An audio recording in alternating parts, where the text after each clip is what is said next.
Kemudian ada lagi hal yang perlu difahami, najis itu ada yang terlihat dan tidak terlihat, atau dirasakan dan tidak dirasakan, dicium dan tidak dicium. Namanya ada jenis pembahasan. Ada najis dan tidak kelihatan. Ini kemarin ada orang pis di sini, ada anaknya siapa duduk di meja sini kencing. Setelah besok kering, nggak ada. Di mana tempatnya? Dicium nggak ada, dijilat nggak ada, dilihat juga nggak ada. Maka dibagi oleh para ulama najis ada dua. Yang pertama najis ainiyah, yang kedua adalah najis hukmiyah. Najis ainiyah, yang kedua adalah najis hukmiyah. Najis ainiyah adalah najis yang bisa dijangkau oleh indera mata kita, atau bisa dicium oleh hidung kita, atau bisa dirasakan oleh lidah kita.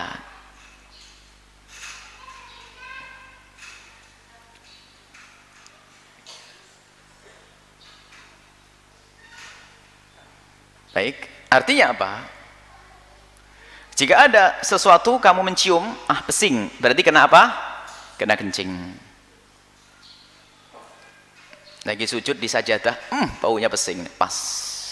Berarti kena kencing. Atau terlihat di mata, atau tercium di bau, atau bisa dirasakan. Itu najis. Cuman asal tahu saya catatan kecil, tidak disunahkan untuk mencium dan menjilat. Ini harus ditegaskan di sini supaya orang tidak ragu-ragu. Ini penyakit was-was, dikit-dikit dicium. Siapa yang nyuruh nyium? Makruh. Termasuk habis beristinja, habis bersuci, di makruh mencium tangannya. Hanya orang sakit saja. Habis istinja cium tangannya, lihat jorok. Ustadz keblinger, Ustadz ngantuk, jilatin lantai. Kenapa Ustadz jilatin lantai? Kemarin anak saya kencing di sini Bu ya. Oh, dijilatin lantainya. Karena di fikih kan disebutkan agar tahu rasanya. Nasib dia. Ngajinya nggak serius ya, makanya nggak ketinggalan. Nggak disunahkan untuk menjilat sama mencium. Artinya dikira-kira saja. Kalau nggak kelihatan di mata, biasanya sudah nggak ada. Kemudian ada kaidah sebelum masuk.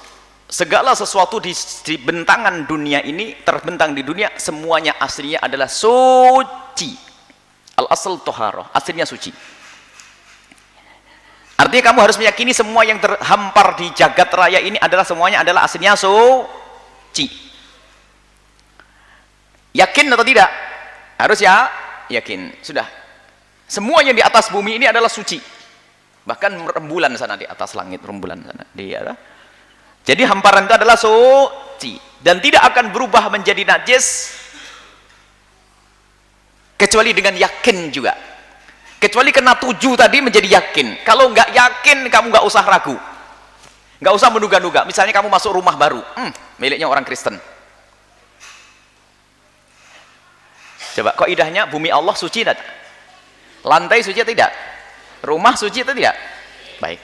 Tapi miliknya orang Kristen. Terus memang orang Kristen kenapa? Ya nanti barangkali kencing di lantai depan. Siapa yang ada? Memang ada kegiatan kencing di depan? Wah, akhirnya pintar, dijilati semuanya lantainya. Atau harus dipel? Enggak harus dipel. Siapa yang ngurung ngepel? Bab sunnah saja kalau barangkali dugaan. Tidak harus dipel, sholat saja.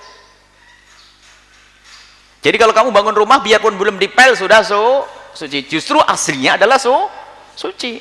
Tidak akan berubah menjadi kena najis kalau kamu yakin tadi ngelihat ada orang kencing di sana, ada ini. Ini Ustadz was-was nih ngerepotin. Masuk hotel bingung sholatnya di hotel. Wah, hotelnya dipel dulu, yang lain tidur dia ngepel. Nasib tuh. Penyakit jahal. Semua bumi ini suci. Sholat di halaman itu sah, di pinggir jalan sah, di lumpur sawah sah. Karena suci. Kecuali berubah menjadi najis. Berubah menjadi najis dengan yakin. Tidak boleh dugaan, kira-kira, kayaknya. Waduh, nggak ada kira-kira sama kayaknya. Harus yakin. Yakin najis. Yakin berubah. Sebab yakin la yuzalu bisyak. Keyakinan al-yakinu la yuzalu, la yazulu bisyaki. Sesuatu yang sudah diyakini nggak akan bisa berubah kecuali dengan keyakinan yang serupa. Sudah tahu dasarnya, semua adalah suci. Kalau ternyata dugaan kayaknya sih. Kemarin saya lihat ada orang kencing di sini kayaknya, yakin kayaknya. Oh, kayaknya nggak didengar. Paham? Ini harus paham anak ini. Jadi bumi ini, ente kalian tidak usah ragu. di bandara dan sebagainya ya.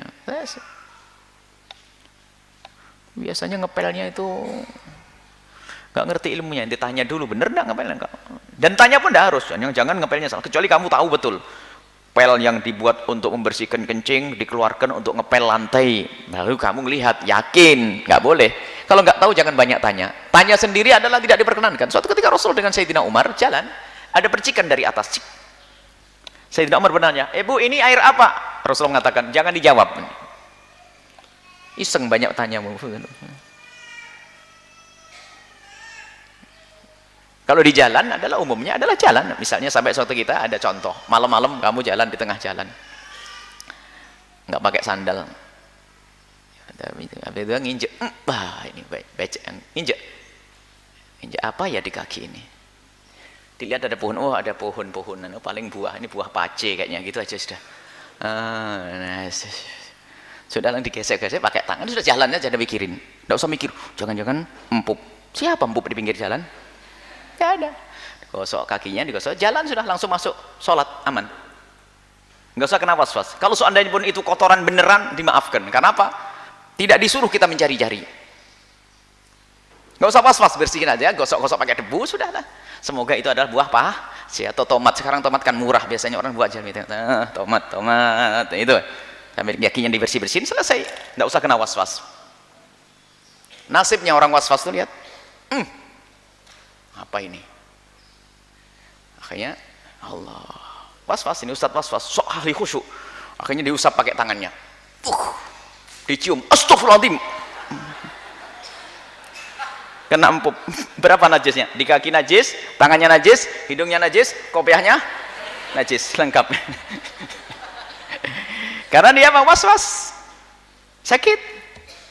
Kalau dia biarkan begitu saja aman, nggak akan dituntut oleh Allah Subhanahu Wa Taala.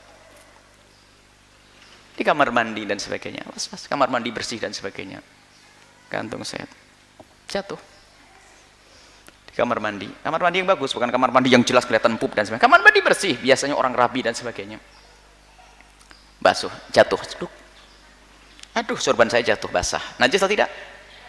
Tidak usah pusing. Tapi kan kamar mandi buat kencing. Sekarang pertanyaan, orang kencing umumnya disiram atau tidak?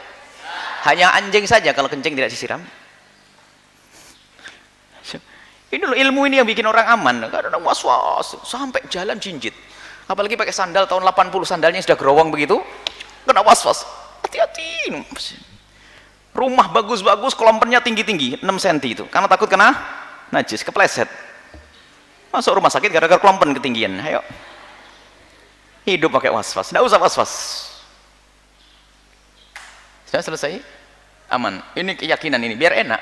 Kamu jangan nyiksa orang awam dengan was-was, sifat ragu-ragu itu. Baik.